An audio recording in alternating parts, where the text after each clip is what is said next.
This evening, we're really happy to welcome some of the directors from the Air Race Classic. We've got Emmy Dillon, and thank you so much for joining us, Emmy. And please tell us a little bit about yourself and introduce your other presenters. Absolutely. Thank you so much, Glenna, for having us here tonight. We're so thrilled to be here to share about our organization, the Air Race Classic, and our annual event. Little quick summary before I introduce ourselves and what we're doing tonight, what we're talking about. But the Air Race Classic is an annual race that we do. It's an all-women's transcontinental air race. We fly 2,400 nautical miles across 4 days, daytime, VFR only. And this year we're celebrating our 47th annual race.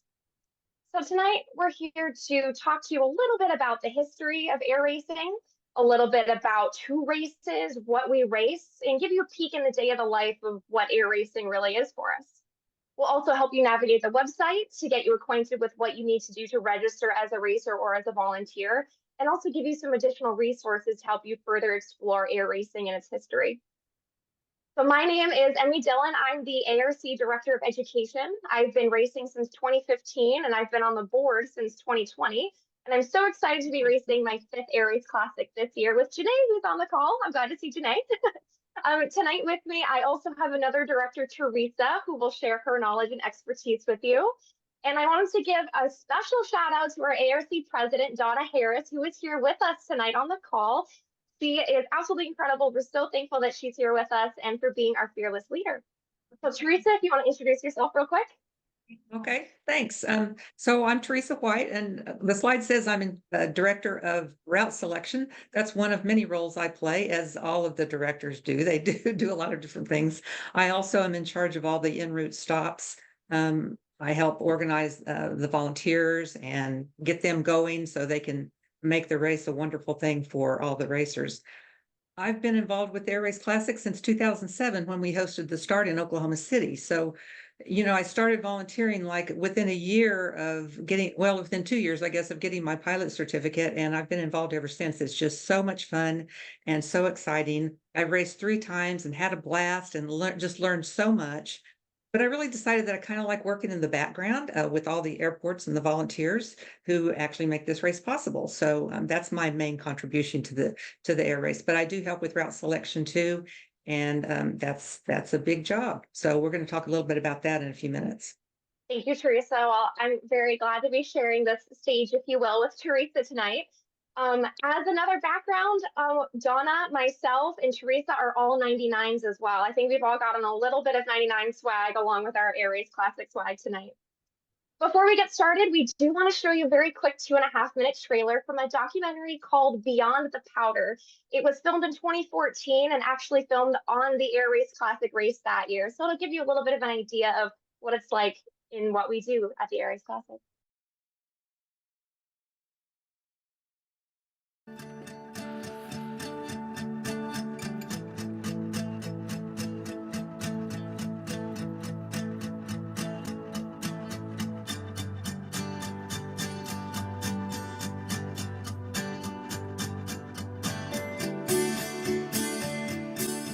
Our mission is to uphold the legacy of air racing, all women's air racing, back from the Powder Puff in 1929 right up through now. The spirit of the race, it has that steep tradition, and just being involved with something that so many other women are doing that means so much.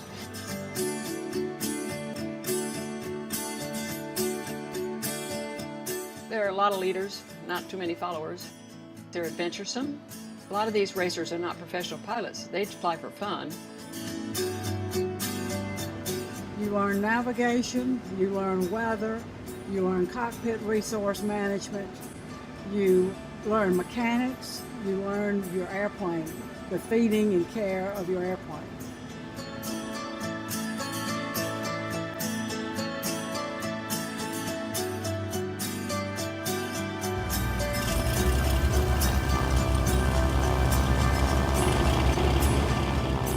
People do it for the fun because they want to do it because they've always wanted to do it.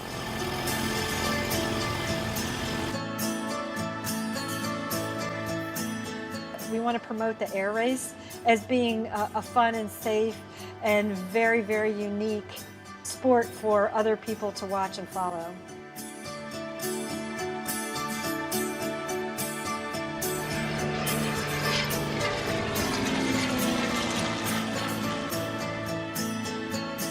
To meet all of the other women pilots that really have the same sense of adventure that I do, and some of the same competitive spirit as well. The history, the adventure, the camaraderie that you build throughout this race, and then also to help inspire newer generations to come that aviation is still, making history. We want to encourage that to general aviation so it can stay alive and keep the spark.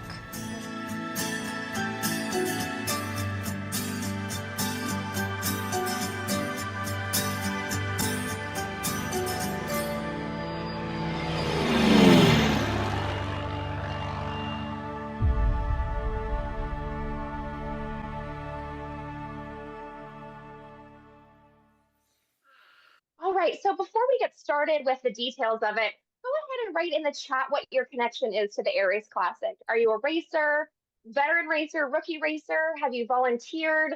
Are you just an avid fan, follower? Are you just curious about what the Air Race Classic is or air racing is?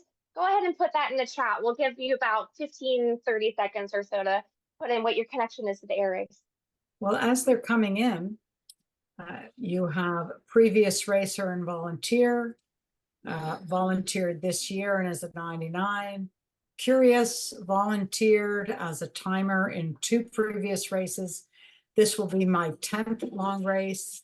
Air Race Classic racer, a member of Team 9 this year, and this is my first time racing. Curious about what the Air Race Classic is all about. Hoping to race for the first time this year. If not, I'd like to volunteer. Hoping to volunteer at VTA, but haven't committed yet, so learning what's needed. Volunteer at Santa Fe, Beatrice, Nebraska, and Lee Summit. Thinking about racing, volunteering this year, ground support. We're hosting one of the stops, REA chapter and various other pilots will be volunteering to make the 2024 Air Race Classic a success. Awesome. Well, thank you all so much for being here. It sounds like you've got a huge variety of interest and experience at the air race. So I love that you're all here. That's what makes this fun for me.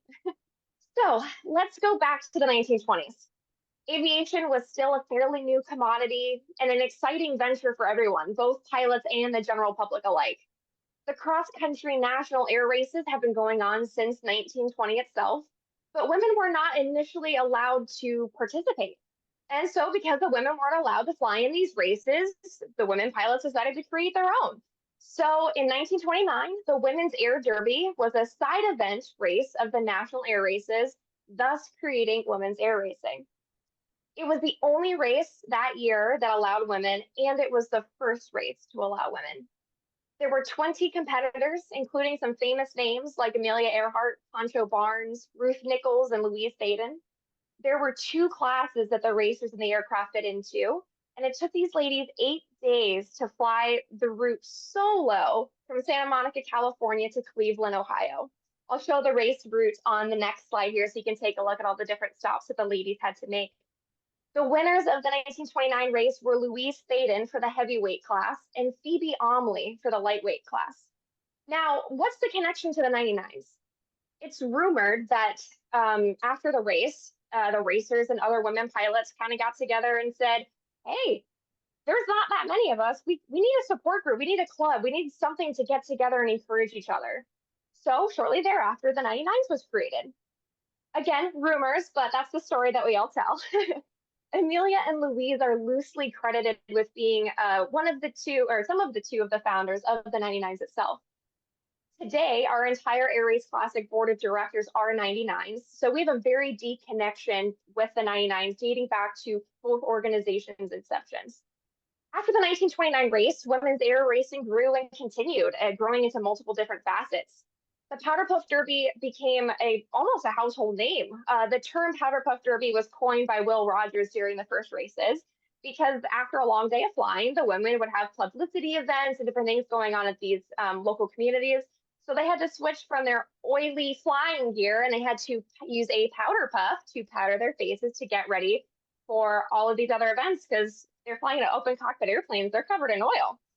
So the powder puff derby name is most commonly associated with the all-women's transcontinental air race, the AUTAR, which flew from 1947 to 1977. The first few years of the AUTAR, the 99s actually owned and operated the race, again, demonstrating the deeper connection that we have with women's air racing and the 99s.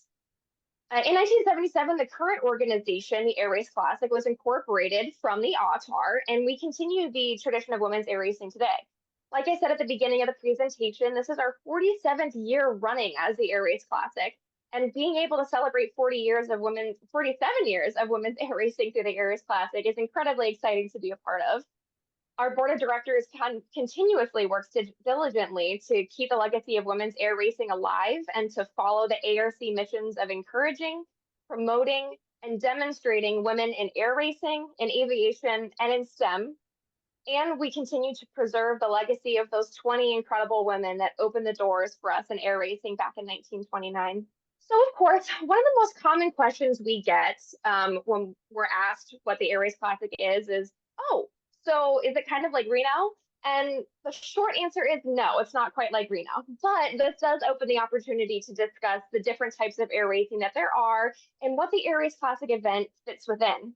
We've broken it down into 3 very basic types of air racing. We totally understand that there are plenty of other types out there, but just for this presentation, we've broken it down to 3 just to keep it simple. The first type is what most people assume air racing is about. That closed course pile-on racing, similar to what the Reno air races and what Red Bull were like. And maybe even Reno will come back, I guess we'll see. But it's that fly fast, turn left type of flying where it's purely speed-based. You're flying very highly modified airplanes around these courses, things like Zivcos and Edges and Extras, and you name it, they've probably raced something that fast. The next type is a rally race or a derby. And these races focus a little bit more so on the flying skills and precision flying within a specific type. You might be solving puzzles, you might be answering trivia questions, you might be finding poker cards for Poker Run, or you might even be finding landmarks on the ground. It's really kind of a combined adventure racing type of race style.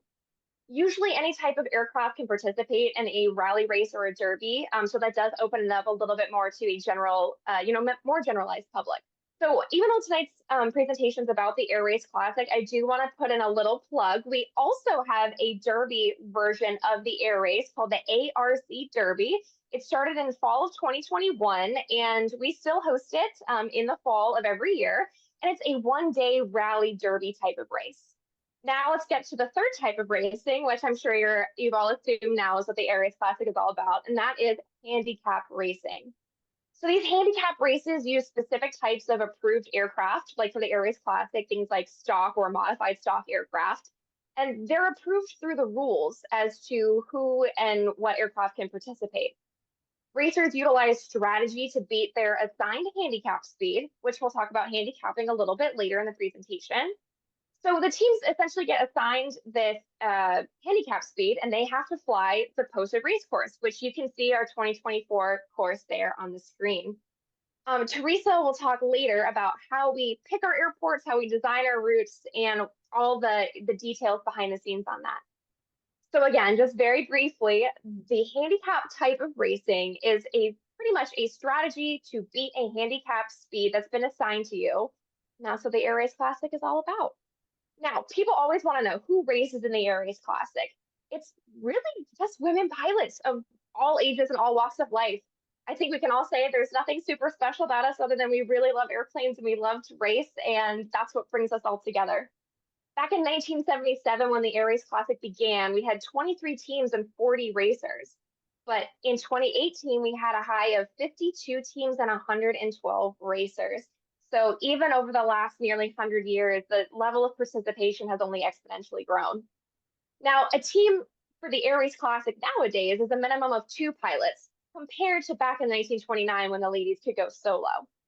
Air Race Classic participants have the option to also include a 3rd or a 4th person if the aircraft can accommodate it. Top finishers have ranged from brand new pilots with 100 hours PAC to veteran ATPs. So just because you're a brand new pilot doesn't mean you're out of the running for the top, for the top 10 or even first place.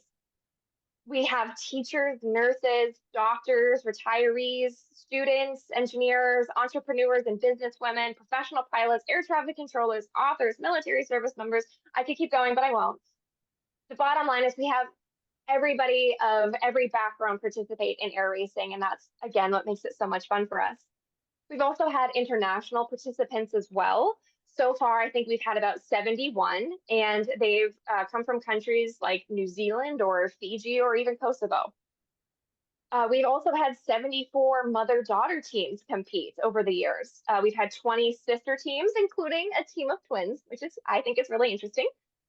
We've also had an assortment, of course, of mother, grandmother, granddaughter, aunt, niece, life partner, and spouse teams. You name it, I'm sure they've probably raced. On the screen, on the slide that you see there, there's a group of 3 ladies in the middle.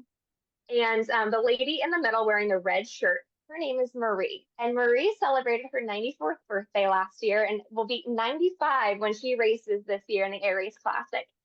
She's flown for a number of years with her daughter, Susan, who is standing to the left, and her granddaughter, Danielle, who is standing off to her right. So I think we love Mama Carastro. She can fly the heck out of an airplane, and she could probably beat me in a spot landing competition. So Air Race Classic brings a lot of different races together and keeps us close. And again, another connection with the 99s is a huge percentage of our racers are 99. So again, we've got that connection going all the way back to 1929. The rules continue to evolve as time goes on. A major evolution was the recruitment of college teams back in the mid-1990s. And as you can see by this picture on the screen, these are all of our collegiate racers from the start in 2018 at Sweetwater, Texas, which was the home of the WASP World War II Museum. The first college team to participate was Purdue University, actually, in 1994. And they've consistently participated since, and they will be racing this year, I believe. We've had over 470 collegiate racers over the years. I count as one of those. I raced when I was in college as well. And the number of colleges participating has grown exponentially again. And we had a high of 22 teams, as you can see here in the 2018 picture. Now, teams can race a wide array of different types of aircraft. It could be single engine or multi-engine. And based on this slide alone, you can see that our most popular ones are Cessnas, Pipers, Cirruses, Moonies, Beechcraft, and many other makes and models as well.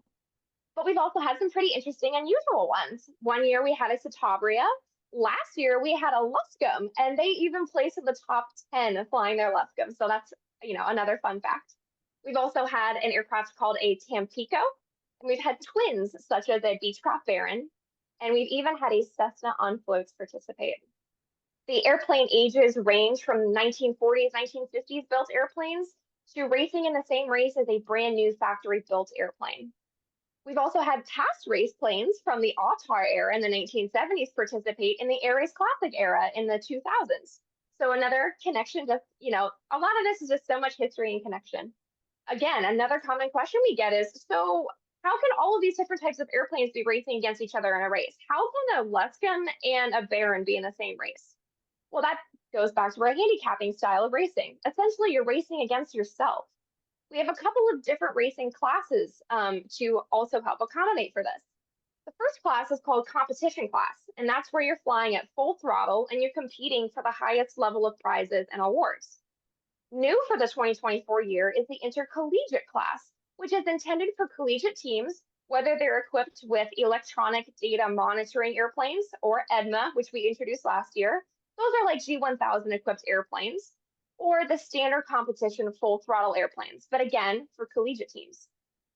EDMA that we introduced last year in 2023 is now a subset of the intercollegiate class, which allows more collegiate teams to race because they can now fly at a selected RPM instead of full throttle. And of course, lastly, but certainly not least, is the non-competition class. So if you have an aircraft that may be turbocharged or experimental, I've got an RV, this would be the class that you would want to be participating in, is the non-competition class. You get to have just as much fun. You get to meet all of the same people, go to all of the same places, and experience the same race. It's just non-competition. How do you win the race? Well, to win the race, you have to achieve the highest overall score. We previously mentioned each aircraft has a handicap. So to get your score, and this all involves that handicap speed, right?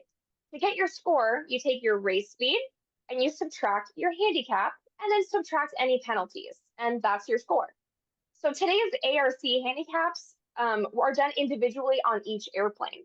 And this allows us to account for factors such as the age of the engine, exterior condition, weight of the equipment, and so on.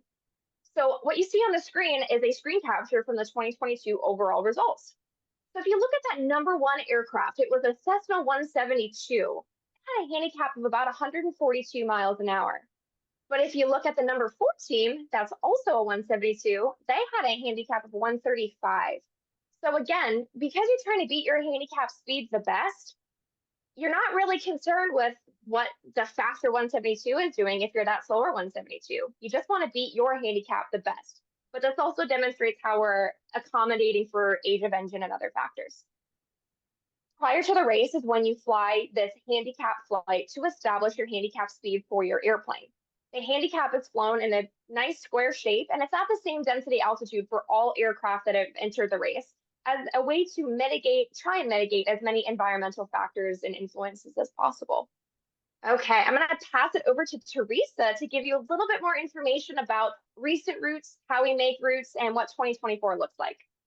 Demi, so I'm going to talk just a little bit about choosing the race routes. You'll see that every year the route is different. And this gives racers the opportunity to visit parts of the country they might not normally go to, and also to experience some different types of terrain and airspace, which is part of the educational piece of the race. That's kind of a lot of what the race is focused on is education. This slide shows a few examples of past routes. Sometimes you can see it goes clear across the country. Sometimes they're confined to one or two regions.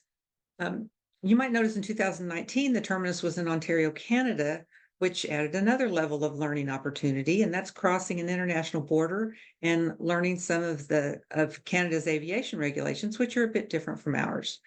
If you watched the 99's webinar last month, you learned a little bit about that too. And that's, to help prepare you for flying to the international conference this summer. So in 2019, let's see. And actually, just to back up a minute, the race actually has gone into Canada a couple of other times as well. But usually it's confined to the United States.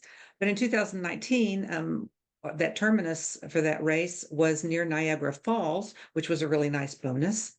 And just, we just try to go to interesting places like that, sometimes historic places or just some fun place to visit. It doesn't always work out that way, but those are some of the things that we keep in mind when we're planning a route. So the total distance, like Emmy said, is usually around 22 to 2,400 nautical miles. It varies a little bit from year to year, and it includes 8 or 9 stops in between the start and the terminus. So we begin planning the route with the start and terminus, and then we build the route in between those. Start and terminus are usually selected a few years in advance, and then we, work on building the route after we are established exactly where those are going to be. So most of the legs are not over 300 to 310 nautical miles. The race planes, even though they're using more fuel running at full throttle and possibly having a headwind, they can still carry enough fuel to make the distance. This range and this extra fuel burn are definitely considerations that you'll want to use when you're considering what airplane to fly in the race. Some of the airports we go to have requested to be a stop, and others are chosen because their location works well for the route design, like we, trying to make those 300 nautical mile legs in between the start and the terminus is kind of a challenge sometimes. We try to go to airports that we haven't been to before, but there can be repeats. Sometimes we're asked to come back again because the airport enjoyed having us. And of course, they have to meet certain criteria like good runways of sufficient length, parallel taxiways, sufficient fuel, sufficient ramp space to park 50 or 60 airplanes, hotels nearby, things like that.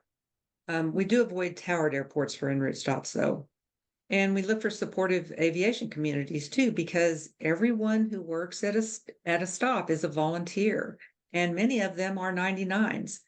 So if you can't race, you might consider volunteering at a stop near you. And I noticed we have several volunteers from this year that are on the call tonight. So thank you for joining us. So the way this works, like Emmy said, is the teams take off all together, one after another, rather, at the start airport, and then they have 4 days to complete the route flying in day VFR conditions. After the start, then each team decides how many legs to fly each day and where they will remain overnight, but it does have to be at an official stop. Teams use their own strategy to determine when to fly, and it's mostly based on weather. For example, whether to get ahead of a front or wait until it passes, what altitude has the best winds, what's a good time of day to fly, and also pilot comfort and a few other things too are considered. Some racers will, fly to one stop and sit on the ground for most of the day and, wait till the crowd goes away and then the weather improves or the wind improves and then they'll take off again and fly when it's a little cooler in the evening. So everybody has their own strategy. And then each team carries a data logger that tracks their times, but we also have timers on the ground who do backup timing. And they also listen for radio calls and observe the flybys for safety and to make sure that racers follow the prescribed instructions. So when racers arrive at the stop, they do this high-speed, low approach, and that's what we call a flyby. So flying across the timing line stops their time from the previous leg, and then they go and they land normally and enter the traffic pattern, land normally. Sometimes they'll cool off a bit first, and then get fuel, take a break, maybe do some flight planning, and then maybe spend the night if it's late in the day. And then when they're ready, they'll take off again, take off normally, fly a few miles away from the airport, and then do another flyby to restart their time before they continue on to the next stop. A few of the airplanes may be able to carry enough fuel to skip landing at every stop, but they still have to do a flyby at every stop. So the 2024 route map, there you go, thank you. What you're looking at here is this year's route. It starts in Carbondale, Illinois, and the start is hosted by Southern Illinois University, and it ends in Loveland, Colorado, with several interesting stops in between. A couple of them were planned stops in 2018, but we had to cancel a few of them because of weather. So we're happy to have them back on the list again. You can learn more about the start and terminus and each of these en route stops on our homepage at www.airraceclassic.org. And we'll repeat that again on the final slide. There's a little blurb about each one next to the route map. So if you go to the homepage and scroll down a ways, you'll see the route map, and you can read about each one of those airports there. And then each of the stops also get a full page in the program. All the racers get copies of that program, and then each of the en route stops has a few copies too. So if you're interested in seeing that program and you aren't involved in the race in any way, you can also view that on the website. It may take us a few months after the race to get it up on the website, but there's a tab at the top called Race Results. It's the top of any page, and you click on Race Results, and then you click on Interactive Results and select the year that you want. And then over on the right side, there's a place that says More, a little tab that says More, and you can select program or any other various results information that you want to look at. I think that's about all I have. If you have any questions about the route, the stops, about volunteering, or anything else, you can email us at info@airraceclassic.org. I'll get those messages and then I can forward it to the appropriate person. I also use the email address route@airraceclassic.org, and that's what I use for coordinating all the stops. So either one of those will work for me. And back to you, Emmy. Thanks, Teresa. I always find it so fascinating learning about how the routes come to be, and there's a lot of behind the scenes work on that. So thank you for all you do. All right, so we're going to jump forward into what a day in the life of an ARC racer is like. We call this our June fly camp during the summer. We race during the third week of June every year, mainly because those are the longest days of the year. And because it's a day VFR race, that's extra important to us that we can maximize the daylight and maximize how far we can fly. Usually every year, about half the racers, or a little bit under half the racers, are first timers. And the rest are returning racers. And we come back because we want to see all of our best friends and we get to fly airplanes. So that's, best of all of the worlds. It's just so great. And that's really what the Air Race Classic allows us to do, is fly airplanes and hang out with our friends and just put our skills to the test. Usually we start to show up about 5 days before the race, but you are required to show up by the Saturday prior. So you can see all the airplanes on the screen there lined up in their race number order. Below that, you see the famous image of the tracking board. And the tracking board is used to help track the racers during the check-in process. So there's kind of 3 different phases of the check-in process. The first one is you can actually see today, she's cleaning the bottom of the airplane, getting it ready to go, getting ready for her to go fast. So you're cleaning the airplane, making sure you're getting everything out of the aircraft before the safety checks. The aircraft has to go through a safety check, and then you, as a pilot, have to go through credentials check-in. Credentials check-in is the opportunity for you to be able to make sure and prove that you are meeting not only FAA requirements for your piloting recency, currency, and qualifications, but also for the ARC rules as well to make sure you meet those requirements as well. The aircraft goes through a safety check, which pretty much just makes sure that the aircraft is safe for you to fly. You're looking for instrumentation functionality. You're looking and checking your radios, make sure the lights work, make sure you have all the required equipment and documents on board. And that way you're just making sure everything's ready to go. So when you and your airplane are all checked in, that's when the fun begins. Here's some more pictures from the check-in process of getting logged in, getting some fuel, and there's Donna, of course, our fearless leader in charge of the board last year, keeping us all in line and all going in the correct directions and finishing our check-in process. After we have our check-in process, we do have to go some level of briefings. There's usually about a day and a half or 2 days of briefings. And the reason we have these briefings is for 2 main reasons. It's how we fly the air race safely, and it also goes along with our mission for education, aviation education. We have briefings about safety, about the FAA waiver that we fly under, the weather, flybys, airport route and airspace overview, logistical planning, and finalizing how you and your team are going to fly this air race. It sounds like death by PowerPoint, but it's actually really not. It's actually a really fun process, and you get to really refine your skills and your knowledge as a pilot. We also get to have team building activities. The Start and the Terminus always host fun events with the local community and around the local area so that we can explore and see what their aviation community is like. Sometimes there are scavenger hunts, there's fun dinners, events, and activities. And it's just a great opportunity to meet, local people and local pilots, but even more importantly, local youth. Our youth event is another very important event for us with the Air Race Classic. It's one of our mission statement for education and encouraging women to be in aviation and in STEM. So we work with local boys and girls that are interested in aviation, and we just take them through a very fun day of aviation activities. But of course, the racing part, the launch, that is what everybody is waiting for. They're waiting for the adrenaline. It's just such an incredible rush. We have such a deep connection to the past that I know every time I take off during the race, I feel it deep in my core. What we're doing is so extra special, and it's literally making history all over again. You can see there on the screen, there's Lynn and Mary. They have raced together last year and a few times in the past, just pure excitement on their faces. You'll also see there on the map, on the side, there's a little map with these little flags on them. And that's a way you can track the racers while we're en route. We carry those little trackers on in our cockpits, so you can follow along and see where we are along the routes throughout the whole 4 days. We also have a common frequency that we talk to each other. And I think a lot of people assume that there's this intense competition where we don't want to help out or we don't talk to anybody else or any other team. And my experience has been the complete opposite. We always communicate and you're helping each other throughout the race. Maybe somebody's 150 miles in front of you and they can see the weather developing better than you can. Maybe you ask them to see that, hey, how's it building up? What's it looking like down there? Or last year, we were all checking in on Aluscum to make sure how their fuel was doing, because Aluscum doing this, how cool, but at the same time, we just wanted to make sure that those ladies were okay. So it's an opportunity not only to make sure, to keep ourselves safe, but also just to check in on each other. It could take the entire 4 days for you to complete the race, or it could take less. It could take you 2 days. I've done it in 2 days, or it could take you all 4, like I said. But during the race, there's something about the views. You're flying across the country at low level. I'm a professional pilot. I fly in the flight levels all the time. And for me to do this race and to be flying, in thousands of feet, not tens of thousands of feet, it's just really cool to be able to see and make those connections just flying across, lower level. But you also get to see parts of the country you wouldn't normally see.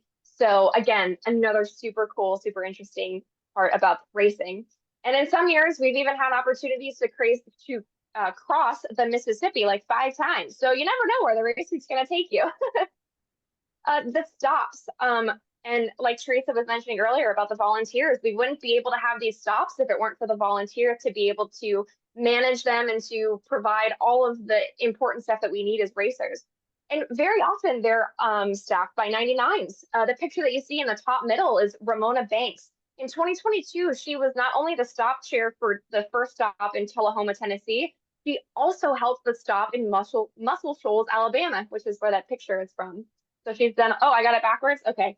She was, first stop was in Muscle Shoals, and then That's the last okay. stop in Tullahoma. That's okay. She helped out at 2, and that's what's more important. Yeah, exactly. I'll get it right one of these days. You get to meet just all kinds of really fun people. They always have welcoming committees, and it's just really cool. You feel like a celebrity. You get little kids and people from the general public bringing the Air Race program. They want you to sign it like a yearbook. Like it makes you feel kind of cool. Like racing is cool, but that's just a little, tidbit of like the cherry on top. And of course, just the fun. You make so many incredible friends along the way. You're bonding with fellow women pilots. You're building new skills and new confidence levels. I've known so many of these ladies for almost 10 years now, and they've watched me grow up, and I think that's just so fun. But of course, the prizes. You get the opportunity to win prizes, like this fun trophy here, or like the famous red ribbon medal here. So there are opportunities for prizes. Another common question we get is, okay, so I want to do it, but I don't have anybody else to do it with. Help me out. So we are fully available to help you with this. One of the best places to start is our website, airraceclassic.org/how to register. That's a great way for you to learn more about the registration process. And even more importantly, it just allows you to register yourself. You can't participate in the air race if you don't register. But again, how do you find somebody to pair up with and to be a team with? That's where the Air Race Classic side comes into play. So you can let us know via Instagram at Air Race Classic Inc. You can email us at info@airraceclassic.org, or you can also try us at entryadmin@airraceclassic.org. Just give us a little tidbit of information about yourself, where you're located, how long you've been flying, if you've raced before, and about how many hours and like what your qualifications are. And what our team will do is help pair you with people that will probably make the most sense and gives you another shot at air racing. Plus, you never know, even after racer registration closes and you don't have a team, no problem. We've also had teams that have had partners drop out because, they didn't get the time off they thought they would. And so in, April, May, or June, somebody's getting a phone call saying, hey, you registered. Are you still ready to go? So you never know when that phone call may come. Again, racer registration closes March 31st of this month. So just want to keep that in mind. It's completely free to register yourself. So I vote that all you guys go and register for free because we always need racers. So to actually register, the best way to do so is to go to our website, airraceclassic.org. In the upper right-hand corner, you're going to hit login. Now, if you volunteered or raced with us before, you probably already have an account for the website. And if you don't remember the login, shoot Teresa an email at info@airraceclassic and she'll help you out. But if you're brand new to air racing and the Air Race Classic, go ahead and follow the prompts on the login page to create an account. Once you create the account, it will take you to your account dashboard. On your account dashboard, the third option down is 2024 race registration. That will bring you to this page here. You'll see the blue registration button, and you just follow the prompts and you hit submit and you're done. It's actually a pretty simple process. You create your account, you're going to go to your dashboard and hit 2024 racer registration, click register, follow the prompts and hit submit. And then you are a racer in the 2024 Air Race and we'll help you find a team. Again, if you have any questions at all about figuring out how to get registered, info@airraceclassic.com is your friend. Now, real quickly, I won't go into too many details about the qualifications. Those are explicitly written in our rules, which you can find on our website. So the best place to figure out the qualifications and see if you're qualified is by downloading the rules. The best place to also find the information within our website itself is on the Get Involved tab that Teresa was mentioning earlier. Within that Get Involved tab, you'll find qualifications, the rules, how to volunteer, and how to register. So even if you can't race this year, no problem. We always need volunteers to help make this race happen. It's both racers and volunteers alike that we need. And lastly, before we open the floor for questions, I just want to go over some additional resources. So if something that we've said has intrigued you, you want to learn more, we've got so many different resources that you can dive into. So the first one, like we showed before, there's the Beyond the Powder documentary series that was filmed in 2014 with Kara White with Hemlock Films. And you can order online. It's a really interesting watch. And especially for me as a racer and as a director, it's really interesting to see how far we've come in air racing. It also gives you more detail of a day in the life. Below that is the book Sky Girls by Janora Jessen. Janora is very, very special to the Air Race Classic. She's a veteran racer, and she's also one of the Mercury 13. And she just writes so elegantly in this book about the experiences of the first women racers in the Transcontinental Air Race back in the 1920s and 1930s. So I highly encourage you to read that book, and especially just because it's written by Janora. There is another book called Fly Girls by Keith O'Brien, but didn't put him on the slide because these were all written, directed, and produced by women. The last one that's on the screen here is Breaking Through the Clouds. This was a documentary released in 2010, really focused again on the 1929 Women's Air Derby. Another very fascinating watch if you're interested. It was produced and written by Heather Taylor. And lastly, the Air Race Classic. We have our own historical website about the ALTAR. So when you go to our main webpage in the upper right-hand corner, you'll see a little emblem for the Powder Puff Derby. Give that a click and you'll see all kinds of history, the data, the results, the routes, everything you can imagine about our past races that's up there on the ALTAR website. One of our assistant directors, Gretchen John, was responsible for putting that together, and she just did an absolutely fabulous job. So definitely give the ALTAR website a look at.